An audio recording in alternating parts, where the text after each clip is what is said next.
G'day, it's Steve Mills here from Mills Motion, and today we're going to take a look at the recent Burger King commercial that seems to be all over the news, and that is of the Moldy Whopper. And we're also going to take a look at what a 7-year-old McDonald's cheeseburger looks like. Yes, in the kitchen here with me, I have a 7-year-old McDonald's cheeseburger, and we're gonna unwrap it and take a look at what it looks like.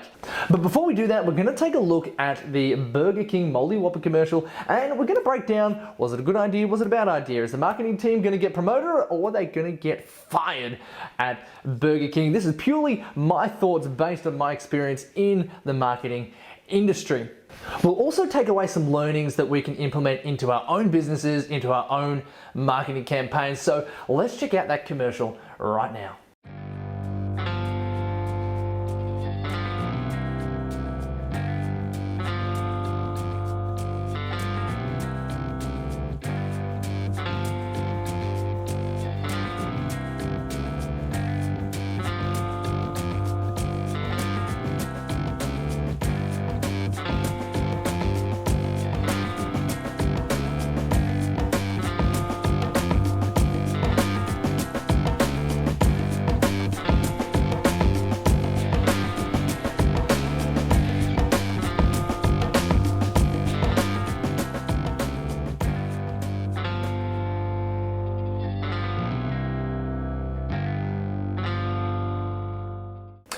Okay, so from the outset, it's kind of disturbing, right? That burger looked awfully delicious until the end of the commercial, and we're kind of left with a, oh my goodness, that's hideous. However, was there good reason and purpose behind this commercial? Personally, I think there was, and when you see the McDonald's cheeseburger that I have behind me that's 7 years old, I think maybe you'll agree. So the strategy that the folks at Burger King are employing here is what we call in the marketing world a dramatic demonstration. And I think you'll all agree that this demonstration is quite dramatic. Now, we've seen this strategy used in the marketing world all over the place, but one of the most common places that you'll see a strategy like this one used is in the infomercial space. Now, if you've ever watched a vacuum cleaner infomercial, 9 times out of 10, someone's going to start trying to pick up bowling balls with said vacuum cleaner. That is what we call a dramatic demonstration. It's actually completely out of context. I mean, you're never going to need to vacuum bowling balls off your carpet. However, it really makes the point about the strength of the vacuum cleaner. What's the difference between airflow and suction? Well, instead of just telling you, come on over here, let me show you. Oh, let's see what you can do, Miss Terry. Oh my gosh! Not bad, huh? How much does this weigh? 10-pound bowling ball. Oh, wow. Right. As much as it's out of context, as much as if you think about it, it's a little bit weird, it does really do a good job of emphasizing the point. That is what we call a dramatic demonstration. Now, we can see this in different industries and used in kind of different ways. If you've ever seen the work from the folks at Harmon Brothers, these guys use dramatic demonstration in hand with humor to put to make really impactful commercials for their clients and their projects. You've got the 5 Fix one where they flip a car off a cliff. You've got the Squatty Potty one where you got the pooping unicorn, and you've got the purple mattress one where you've got them dropping eggs onto a mattress in a really dramatic fashion. But it can also be used in maybe more subtle and PR type ways. I know in the dental space that I've been operating in myself, I've been observing some other dentist, particularly one over in Canada, that's working on a project where they're going to do a smile transformation for someone, but they're not just stopping at a smile transformation, they're also collaborating with fitness and life coaches to do like a full person transformation. And this is just another example of doing a dramatic demonstration, not just saying that you are or do something, not just saying that your product has a certain feature or benefit, but showing it in the most dramatic fashion possible. Now, let's think about where Burger King is at. They exist in a marketplace, the food and beverage marketplace, where there are so many promises everywhere about no preservatives, no sugar, no carbs, no this, no that, in just about every food that you pick up in the supermarket. So simply slapping that title onto their burgers, not going to have a great deal of impact on their market The other thing about Burger King is the reality is they kind of fall into a category that has a lot of inbuilt and ingrained assumptions. So again, to simply slap on a new title to say Burger King Whopper Burger, no preservatives, like that's going to have any impact whatsoever. There is so much ingrained beliefs regarding burgers in general, but specifically the big brands like Mickey D's, McDonald's, and Burger King. And especially when you're talking about a burger like the Whopper, which the name itself emphasizes the artery clogging goodness that the burger is filled with. So simply running a campaign where you throw the word preservative free around to some degree would actually be quite patronizing, in my opinion, to the marketplace. Yeah, right, you're kind of trying to pretend like this thing's good for me in some fashion. Like, what game are you playing at? In this instance, the team has decided, instead of patronizing the audience by using another little word to slap onto their burger, they've opted to go with a dramatic demonstration. This is something that you can't argue with. That burger got pretty nasty over the course of 30-something days. Now, if we compare that to what a McDonald's burger looks like 7 years later, we're going to start to see why that commercial, in my opinion, was quite a clever and shrewd move from the folks at Burger King. So, without any further ado, let's take a look at the 7-year-old McDonald's cheeseburger. Okay, now as we unwrap this, let's keep in mind what the Moldy Whopper looked like a moment ago.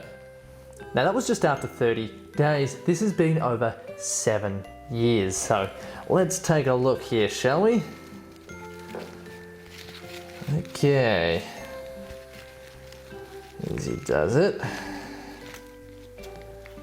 Oh, and here we go. This thing looks just as good as the day we bought it, almost. Now, let's see if we can take the lid off and take a look at what's going on the inside, shall we? Oh yeah. Okay. So there we've got the patty. The top of the burger there. Things have gone a bit hard, but certainly not a whole lot of decomposition. So there you have it, the 7-year-old cheeseburger. She lives on. Now, the one good thing that we can conclude from this, if there is ever a nuclear blast or anything like that, we should all still be able to feed ourselves, because there's not going to be any shortage of McDonald's cheeseburgers. These things can withstand time. For all you preppers out there, I suggest you start stocking up on cheeseburgers. Now, what we're seeing up here, I'm not sure how the exposure's going, but no mold whatsoever. There's just a couple of little bits where some of the bread is fallen off, but I'm not seeing any mold on this thing. Okay, so I don't know about you, but that's actually a little bit disturbing. Food shouldn't be able to withstand time itself. Food should decompose over time, and in my humble opinion, if we threw that burger into the microwave for 30 seconds, you could probably serve it up to some poor little kid in a little Happy Meal and he wouldn't know the difference. And in my opinion, that just ain't right.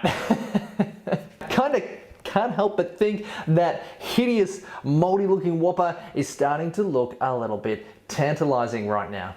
Now, this has been a theory inside of the marketplace for some time. Anyone that has an opinion, whether good or bad, about fast food, specifically some of the major brands and their burgers, has most likely heard the theory that these things don't break down, that these things can withstand time and aging. So much so that our family decided to conduct this experiment 7 years ago. It wasn't myself, it was actually my mother, who is a bit of a health food person, which is fantastic, and she wanted to make a point. So after someone didn't eat their cheeseburger, she took it home, wrapped it up and popped it away, and we've been observing it ever since. Now this isn't the oldest burger out there. Supposedly there's other burgers at 14 years old and even 25 years old. I'll let you search the internet for those, but this one here we've been holding on to for 7 years and we'll keep an eye on how she goes. So what can you learn? Like if you're a business owner or if you're someone that's trying to convey a message somewhere, what can you learn from what we've seen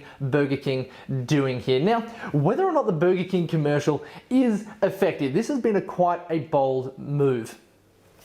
But one strategy that we can learn from this is the idea of a dramatic demonstration. These days, the channels are so open for any business to promote their ideas and their products. It's really easier than ever to put your message out there. But in order for your message to stick, we are operating in an information overload paradigm. Which means there are so many people saying so many things, making so many promises constantly. How do you get your product to stand out and to make any impact? And that is one way to utilize the concept and the idea of a dramatic demonstration. If you've seen any other dramatic demonstrations used well, let me know in the comment section below. I'd love to hear about them. And I'd also love to get your opinion. Do you think this was a brilliant move or a terrible move from the folks at Burger King? Is their marketing department going to get a promotion or are they going to get fired? In your opinion, let me know in the comments section below. Now, if you would like more videos just like this, hit the subscribe button down below. And if you'd like more insights on some of the clever strategies and tactics available to us to grow and market our own businesses, you can jump over to millsmotion.com and throw in your email address and join my exclusive newsletter where I share some of my insider secrets. So I'm Steve Mills from Mills Motion. Thank you so much for joining us, and I'll see you again next time.